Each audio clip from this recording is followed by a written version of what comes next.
Bom dia, pessoal! Meu nome é Nathalie e bem-vindos a mais um vídeo de Caso Criminal. No vídeo de hoje eu vou falar sobre o Horácio Castillo III. Como sempre, antes de começar eu tenho que dizer que eu não quero ofender ninguém com as coisas que eu falo nesses vídeos de caso criminal. Eu faço eles por motivos educacionais para que esses casos fiquem mais conhecidos e esses assuntos sejam mais discutidos. No vídeo de hoje eu vou mencionar tortura, espancamento, trotes de universidade e eu tenho que dizer que foi bem confuso pesquisar esse caso, então me perdoem se alguma coisa estiver errada aqui, ok? Ele acontece nas Filipinas, então tem bastante coisa que fica confusa. Eu também vou pedir para vocês prestarem atenção, porque muitos nomes vão aparecendo durante a história. Horácio Tomás Castillo III, mais conhecido como Acho, nasceu no dia 26 de maio de 1995 em Manila, nas Filipinas. Ele tinha uma irmã e a família era muito atenciosa. A família dele, assim... Sabe aquela família que apoia os filhos em qualquer decisão que eles tomarem? Eles eram assim. Eram muito amorosos e desde muito novo o Acho sonhava em ser advogado, juiz ou até senador e os pais apoiavam ele 100%. Ele estudou em um colégio particular católico, onde também criou um interesse em se tornar padre, mas logo na adolescência ele deixou isso de lado. No dia 7 de dezembro de 2005, aos 10 anos de idade, Acho estava com a sua família em um prédio que pegou fogo. Todos foram resgatados em segurança, mas a família toda considerou aquele dia um dia em que eles tiveram uma segunda chance, sabe? Dizem que essa experiência só fez os sonhos do Acho de trabalhar com política e direitos civis crescer ainda mais. Quando terminou o ensino médio, ele entrou para a Universidade Católica de Santo Tomás, em Manila, a mais antiga do país. E ele começou estudando ciências políticas. Eu digo começou estudando ciências políticas porque ele tinha planos de estudar vários assuntos e chegar ao doutorado e eventualmente começar também uma carreira, como eu disse, advogado, talvez senador, talvez juiz. Então ele tinha muitos sonhos e ele estava estudando realmente para compreender todo esse campo que ele queria trabalhar. Em 2015, Acho começou a se enturmar, ele participava de vários clubes, debates, muitas palestras e no dia 4 de junho de 2017 ele se formou em ciências políticas, o que a família esperava ser só o primeiro de vários diplomas que ele poderia colocar numa parede. Eles já planejavam tudo isso, eles realmente viam um futuro incrível pro Acho. Logo que estava terminando esse curso, ele conseguiu uma bolsa de estudos para estudar Direito na mesma universidade, já começando em agosto de 2017, então um mês depois da sua formatura, aos 22 anos de idade. Tem uma mosquinha, não sei se vocês estão vendo, tem uma mosquinha que fica andando aqui na minha frente, tá me incomodando muito. Na semana do dia 16 de setembro de 2017, Acho disse para a família que tinha entrado para uma fraternidade. Ele disse que naquele sábado, dia 16, teria uma festa de boas-vindas na universidade, mas ele estaria em casa no domingo. Aquela fraternidade para a qual ele tinha acabado de entrar era conhecida como Fábrica de Advogados. Era um grupo de homens muito influente, famílias com muita influência, famílias que já trabalhavam com advocacia a vida toda. Então o Acho sentia que naquele meio ele ia ter muitos contatos positivos. Os pais ficaram bem preocupados com isso, porque eles ouviam muitas notícias sobre trotes de universidade que iam longe demais, principalmente em fraternidades. Coisas como pintar o rosto e pedir dinheiro na rua eram o mínimo. No Brasil isso é muito comum, né? Você entrar pra uma universidade nova e eles pintarem o seu rosto. Lá o negócio não é assim. Algumas fraternidades mandavam calouros comerem carne crua, ficar embaixo d'água, passar a noite numa floresta, andar pelado. Esse tipo de coisa. Mas o Acho assegurou aos pais que não, que aquela fraternidade não fazia essas coisas, que era um grupo de rapazes muito sério e que todos simplesmente tinham esse objetivo em comum de trabalhar com direito. Ok. Só que aí ele foi pra festa e não voltou pra casa no domingo. Acho foi encontrado deitado na calçada fora da Universidade de Santo Tomás às 7 da manhã com um cobertor sobre ele. Ele foi levado para o hospital, mas faleceu antes de chegar por volta das 9 da manhã. O homem que o encontrou se chamava John Paul Solano. John ele teve que prestar depoimento para a polícia, já que ele encontrou um homem que estava à beira da morte e o homem faleceu. Ele disse que não conhecia o Acho, mas que o viu e logo notou que não era um sem-teto, porque ele estava bem vestido, e que depois que puxou o cobertor, percebeu que tinha muitos hematomas nos braços. Por isso, pediu carona para outra pessoa. O carro que eles usaram não era o carro dele. Ele pediu carona para outra pessoa para ir até o hospital. Sim, o Acho tinha queimaduras e feridas tanto nos braços quanto na barriga. Infelizmente, não havia nenhum documento nos bolsos dele, então não foi possível identificá-lo naquele momento. Era só um cara. O John disse, eu não conheço, não sei quem é esse homem. Então ele foi, a princípio, deixado no necrotério como indigente. Porém, como ele tinha sido encontrado naquele mesmo dia, ele estava bem vestido. Ele não era um morador de rua. Seu corpo ficaria em uma casa funerária. Se alguém chamasse a polícia comunicando o desaparecimento de um rapaz, mais ou menos daquela idade, que estudava na Universidade de Santo Thomas, eles iriam ver o corpo e reconhecer o corpo. E aí descobririam quem é aquele homem. E foi isso que aconteceu. A família do Acho percebeu que ele estava demorando para voltar para casa. Na tarde de domingo, a irmã dele recebeu uma mensagem anônima que dizia que ele estava morto e que estava na tal funerária. Bem estranho, né? Eles não perderam tempo, eles foram ver se isso era verdade. Eles estavam morrendo de preocupação e eu não consigo imaginar o que se passa na cabeça dessa família quando você recebe uma mensagem dessas, chega na funerária e é verdade. É o seu filho, é o seu irmão que está lá, morto. Eles identificaram o corpo. No dia seguinte, a polícia foi acionada. Foi determinado que a causa da morte do Acho foi uma parada respiratória causada por um espancamento. Ou seja, ele foi espancado a ponto de parar de respirar.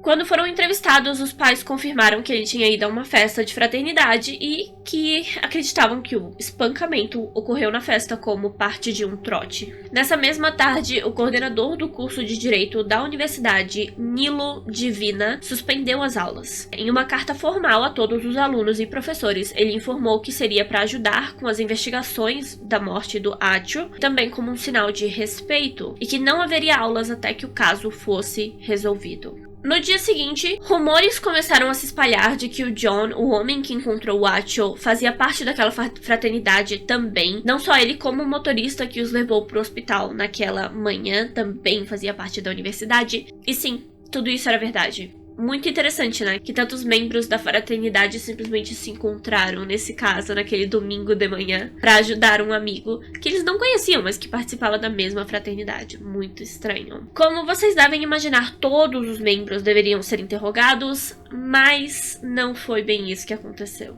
No dia seguinte, um grupo do Facebook foi criado para ajudar com todas as investigações e os membros do grupo eram familiares e amigos do Acho, pessoas realmente preocupadas em descobrir o que aconteceu com ele, como ele morreu. Então foram publicadas imagens de uma conversa entre 7 membros da fraternidade. Eu não sei quem publicou nesse grupo essas imagens, mas é. Nessa conversa, eles estavam planejando a festa de boas-vindas e as bebidas e o dinheiro que seria arrecadado. Porém, na madrugada de domingo, alguém mandou a palavra emergência no chat e pediu pelo número do celular de outra pessoa, usando um apelido que eu não anotei, infelizmente, mas é uma coisa tipo Popo ou Poyo, um apelido assim. E depois de receber esse número, outro membro escreveu "exclua nossos contatos" e outro enviou código de silêncio. Enquanto isso, alguns deles só estavam enviando caveiras no chat. A conversa termina com: "está feito, eu já deixei o hospital". Foi descoberto que o tal Poyo ou Popo, eu realmente não lembro qual é o apelido que ele usa, mas é uma coisa assim, era o dono do número que foi colocado no chat. No dia 22 de setembro, ele se entregou para a polícia. Ele declarou que durante a festa de boas-vindas o seu papel era cuidar dos calouros que se machucavam em trotes, mas o trote do Acho foi longe demais e ele não estava lá quando aconteceu, ele já tinha ido embora. Uma semana após a morte do Acho, a sua família apareceu em uma audiência, pedindo que os envolvidos no trote que resultou na morte dele viessem à tona e se entregassem para a polícia, agilizassem o trabalho da polícia, né? John também foi entrevistado nesse dia em rede nacional, pelo que eu entendi. As imagens são um pouco engraçadas, mas não tem nada de realmente útil nessa entrevista. 2 vezes ele respondeu perguntas feitas por pessoas diferentes, mas nada substancial. O advogado estava com ele o tempo todo. Naquele mesmo dia, John, assim como 16 membros da fraternidade, foram acusados de homicídio, conspiração e roubo. John foi preso, mas foi liberado para esperar pelo seu julgamento em liberdade. Horatio Castillo III foi enterrado no dia 27 de setembro de 2017. O pai dele fez um pronunciamento nesse dia, dizendo que havia uma caixinha próximo ao caixão, no qual eles estavam arrecadando dinheiro para que advogados continuassem sendo pagos, para que houvesse justiça no caso do homicídio do Atio. No dia 28, especialistas forenses fizeram buscas no escritório e na biblioteca da fraternidade. Eles declararam que encontraram fluidos corporais humanos, mas não especificaram quais. Eu acho que foi só por aquela luz azul, aquele luminol, mas eu não tenho certeza. E também que havia horas faltando nas gravações da câmera de segurança fora do prédio durante a madrugada de domingo, quando Atio faleceu. No dia 9 de outubro, a família acusou o coordenador do curso, Nilo Divina, por acobertar o homicídio. No dia seguinte, o homem que dirigiu o carro que levou Atio até o hospital foi identificado, Ralph Trandia. Ele foi concedido a proteção à testemunha, com a condição dele dar o seu depoimento. E foi isso que ele fez. Ele não teria uma pena tão dura quanto os outros homens. Então ele aceitou esse acordo. Junto com os relatos do John, foi possível confirmar que um estudante chamado Arvin Balag era o líder da fraternidade. E também foi ele quem telefonou pro John naquela manhã, dando sinal para que ele encontrasse o corpo do Atio fora da universidade e levasse até o carro do Ralph, onde juntos eles iriam até o hospital. Na mesma semana, outro membro da fraternidade, chamado Mark Solano, concordou em dar o seu depoimento também, fazendo esse acordo. Ele deu os nomes de mais 16 pessoas presentes durante a morte do Atio. Ele disse que tinha um karaokê rolando na sala ao lado para que os sons dos trotes não fossem ouvidos. Vocês têm ideia do que é isso? Eles sabiam que o trote seria doloroso e que haveria pessoas gritando, então eles colocavam um karaokê para tocar na sala ao lado. Os 3 rapazes que testemunharam, os 3 disseram que os trotes começaram com socos. Em fila, todos os veteranos deveriam dar um soco em um dos braços do calouro. Todos davam um soco no mesmo lugar, o que é bem doloroso. Depois disso, uma espátula era usada para diminuir o inchaço no braço da pessoa. Eu não sei como, não sei nem se isso é possível, mas aparentemente eles faziam isso. E a última parte era feita com um remo de remabar com remo pesado de madeira. Era usado para bater no calouro 10 vezes seguidas. Mark disse que após 3 batidas de remo, ele perguntou pro Atio se ele aguentava mais, se ele queria parar, ou se ele aguentava mais. E ele disse que sim, mas ele parecia bem mal já. Então, ele bateu mais uma vez e ele desmaiou. É aí que a coisa fica meio ruim. Porque pelo que eu entendi, eu não sei se isso é correto, mas pelo que eu entendi, o Mark disse que até agora ele tava ali. Tinha alguém dando com um remo no cara e ele não disse quem. Ou ele não disse quem foi, quem é que estava com o remo na mão, ou a polícia não publicou o nome de quem estava com o remo na mão. Isso eu não sei. Depois da 4ª batida de remo em alguma parte do corpo, que eu não sei qual, ele desmaiou. E quando ele pareceu recobrar a consciência, alguém, que mais uma vez não foi nomeado publicamente, bateu nele mais uma vez. E aí ele desmaiou de vez, ele não acordou mais. Essa pessoa, sabe? Essa pessoa aqui, o cara já tava desmaiado na frente da pessoa. O cara abriu os olhos, ok, eu tô bem. A pessoa foi lá e deu mais um tapa nele com um remo. Eu acho que essa pessoa a gente podia saber o nome dela, né? Porque, poxa vida. Os veteranos então tentaram acordar ele de várias maneiras. Jogaram água nele. Depois usaram cera de vela quente nele. Tanto que depois, quando morto, ele tinha várias queimaduras na pele. Mas não funcionou, ele não acordava. Mark disse que o John não estava lá quando o Atio desmaiou, então eles tiveram que ligar pra ele. Quando ele finalmente atendeu, no meio da noite, né, madrugada de domingo, quando ele finalmente atendeu, era tarde demais. E quando ele realmente saiu de casa pra ir buscar o corpo, como eu disse, foi encontrado às 7h30 da manhã de domingo, demorou. Então, provavelmente o Atio já estava em choque, talvez já morto.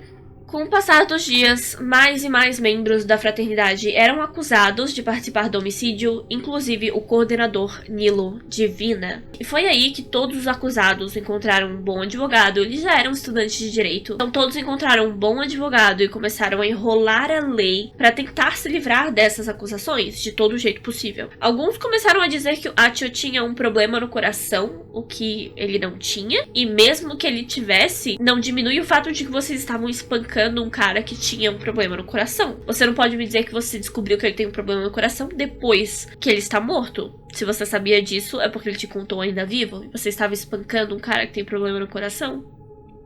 ele ter um problema no coração não tira a culpa de quem espancou ele até a morte. Outra coisa que eles disseram é que não dá pra comprovar que todos os membros estavam presentes na morte do Acho, que não tem foto e que não tem gravação. Não, mas tem 3 testemunhas que já concordaram em testemunhar, tipo... Tem 3 rapazes falando toda a verdade, sabe? Pelo menos o que eles dizem ser toda a verdade. E tinha até gente dizendo que, de acordo com 2 das 3 testemunhas, o Acho disse que aguentava mais um remo no corpo, mas tipo, ele tava sendo pressionado, ele era o calouro ali, ele era o menor do grupo, então...